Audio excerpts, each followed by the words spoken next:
নমস্কার বন্ধুরা, মনীষার হেসেলে আপনাদের সবাইকে স্বাগত।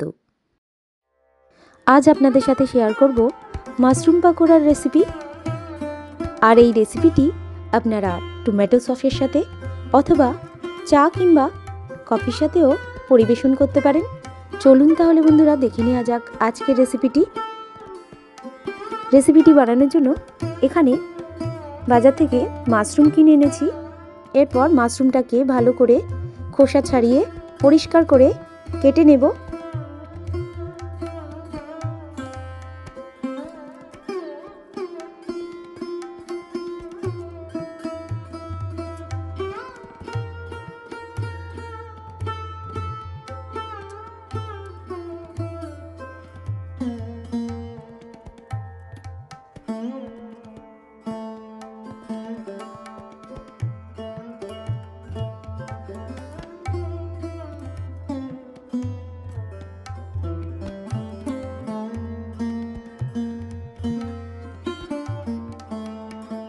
মাশরুমগুলোকে এইভাবে কেটে নেওয়ার পর ধুয়ে পরিষ্কার করে জল ঝরিয়ে রেখে দিয়েছি।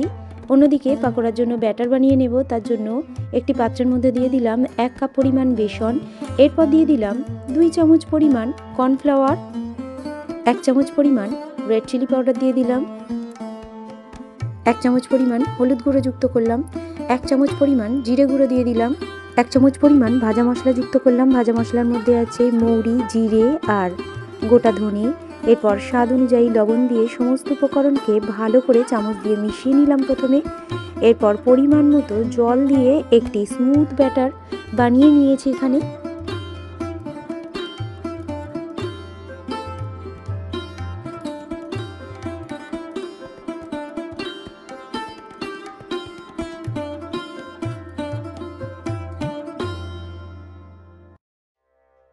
ব্যাটারটাকে খুব ভালোভাবে ফেটিয়ে নেওয়ার পর দিয়ে দিলাম 1 চামচ পরিমাণ গ্রেট করে নেওয়া আদা, কাঁচা লঙ্কা কুচানো 2টি, আর দিয়ে দিলাম 1 মুঠো পরিমাণ ধনেপাতা কুচানো।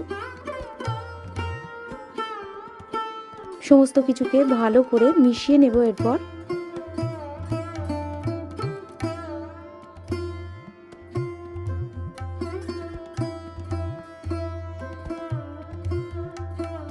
ব্যাটারটাকে এইভাবে রেডি করে নেওয়ার পর কেটে ধুয়ে পরিষ্কার করে জল ঝরিয়ে রাখা মাশরুমগুলোতে অল্প কিছুটা পরিমাণ লবণ দিয়ে মাখিয়ে নিয়ে ব্যাটারের মধ্যে দিয়ে দিলাম।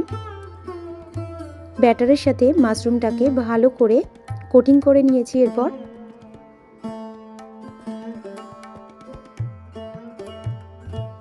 অন্যদিকে কড়াইয়ের মধ্যে দিয়ে দিয়েছি পরিমাণ মতো সাদা তেল। তেলটাকে একটু গরম হতে দেব। এরপর ব্যাটারে ডুবিয়ে রাখা মাশরুমগুলোকে একে একে কড়াইয়ের তেলের মধ্যে দিয়ে লো টু মিডিয়াম ফ্লেমে রেখে উল্টিয়ে পাল্টিয়ে ভেজে নিয়েছি।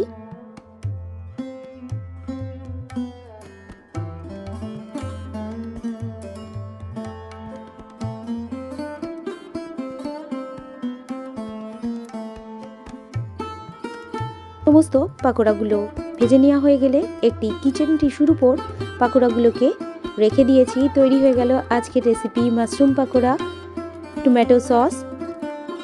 চা অথবা কফির সাথে পরিবেশনের জন্য একেবারে প্রস্তুত। অন্যান্য রেসিপির মতো আজকের রেসিপিটি যদি আপনাদের ভালো লেগে থাকে বন্ধুরা, অবশ্যই আমার এই ছোট্ট চ্যানেলকে এগিয়ে যেতে সাহায্য করবেন। লাইক করবেন, কমেন্ট করবেন, শেয়ার করবেন। আর চ্যানেলে নতুন কোনো বন্ধু হয়ে থাকলে চ্যানেলটিকে সাবস্ক্রাইব করে পাশে থাকবেন। এই ধরনের রেসিপি সবার প্রথম দেখার জন্য পাশে থাকা বেল আইকনটিতে প্রেস করে রাখবেন। আর ফেসবুক থেকে কেউ দেখে থাকলে পেজটিকে ফলো এবং লাইক করে রাখবেন। রেসিপিটি শেষ পর্যন্ত দেখার জন্য আপনাদের সবাইকে ধন্যবাদ। সবাই ভালো থাকবেন, সুস্থ থাকবেন। আবারও চলে আসবো অন্য কোনো দিন নতুন কোনো রেসিপি নিয়ে।